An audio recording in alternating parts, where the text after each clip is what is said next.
Hi! If you just bought your first keyboard or piano and you don't know where to get started, you've come to the right place. I've made this little mini-series just for you so you can jumpstart your piano playing career. It's going to have a couple of parts and we're going to gradually build up your skills and vocabulary. And I plan to release a video approximately maybe once or twice a month. Let's get started, and we'll need a little bit of terminology. If you look at the piano keyboard, you see it's made out of repeating units. You have 2 black keys, 3 black keys, 2, 3, 2, 3, and so forth. The white key to the left of any 2 black keys is called a C. So this is a C, this is a C, this is a C, and so forth. The notes are named following the C as you would perhaps expect them to be. This is a C, D, E, F, G, and then it wraps around and A goes back to A, B, and C. And it keeps going. C, D, E, F, G, A, B, C. Okay, so we got the naming under our belt. The first thing I want to teach you in terms of playing is how to play a couple of simple chords. And I'm going to assume that you want to accompany yourself singing on the piano. That's kind of the popular approach to playing the piano, so maybe you'd want to sound like this.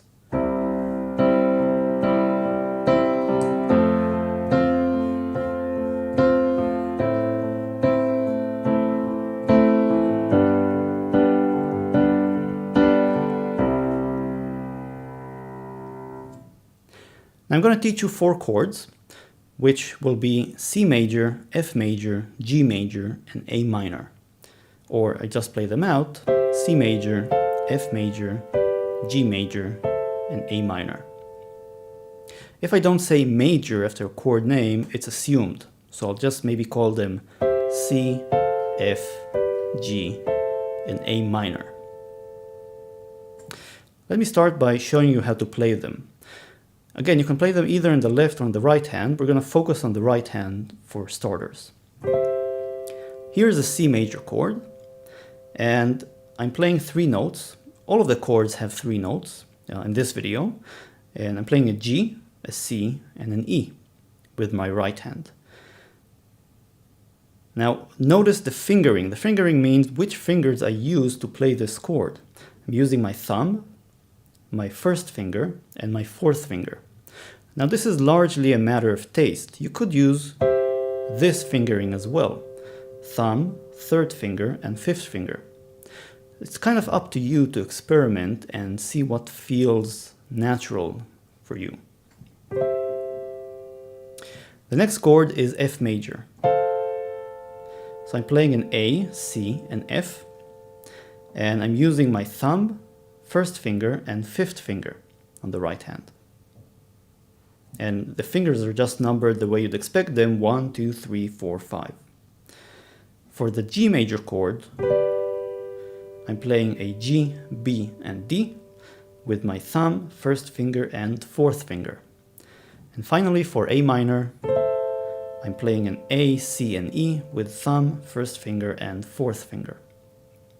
Again, experiment. You might find it more convenient to use your thumb, 3rd finger, and 5th finger to play some of these voicings.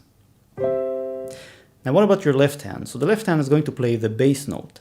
And the bass note is simply going to be the name of the chord, the note that corresponds to the name of the chord. So for a C major chord in the right hand, you're going to play a C note in the left hand. For an F, you'd play an F note in the left hand.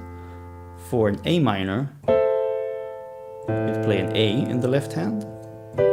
And for a G major, you'd play a G, the note G, in your left hand. It doesn't really matter how you finger these. You can just even use one finger if it's more convenient for you. So you can just jump around.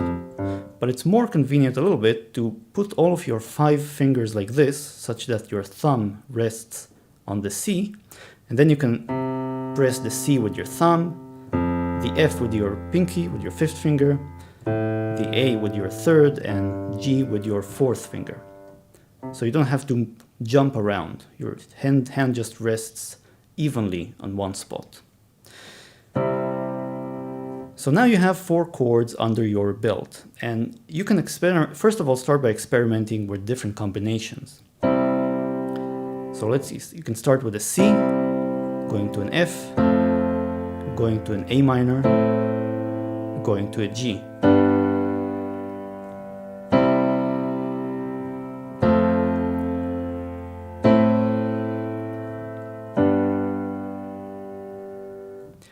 How about a different combination? Let's go for something that starts with an A minor, goes to a C major, then goes to a, let's say, F major and G major.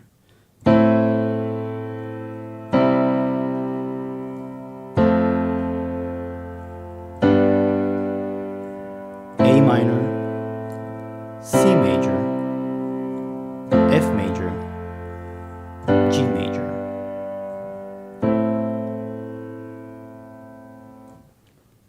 Let's go for a third combination, just to see how it sounds.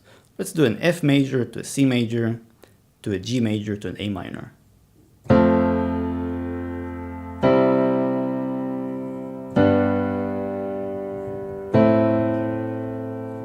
F major, C major, G major, A minor.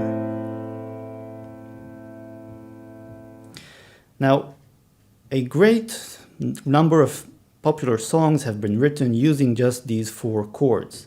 And just go online and look for some of your favorite songs and see which ones were written using C, F, G, and A minor. Now, one more thing before we conclude for today, and that is basically what you can do to add some motion and interest to your playing is once you've hit a chord, just repeat it at constant intervals.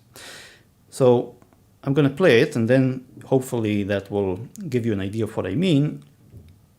And I'll play, let's say, a C major to an F major to a C major to an F major and so forth.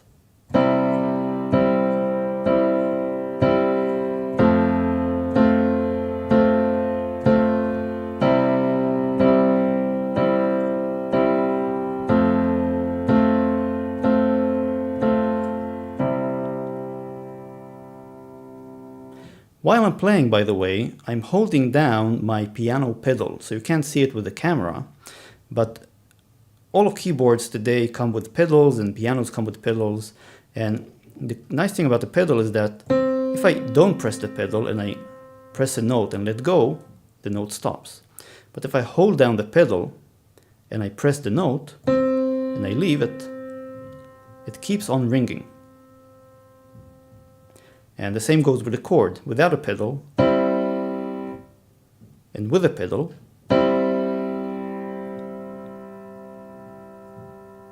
So the idea is to hold down the pedal for as long as you're on a particular chord. When you switch between chords, be sure to depress the pedal so the previous chord doesn't keep on ringing when you switch to the new chord.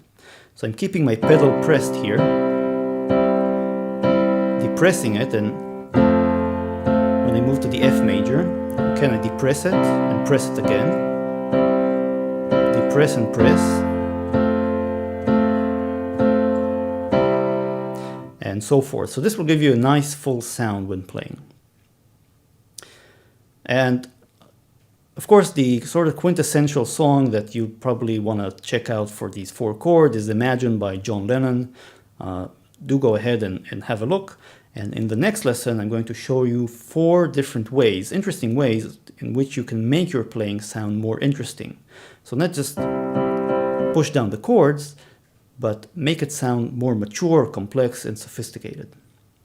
That's it. I hope you've learned something interesting. Welcome to your first lesson for playing the piano. I hope you'll have many more and enjoy your path, and I'll see you next time.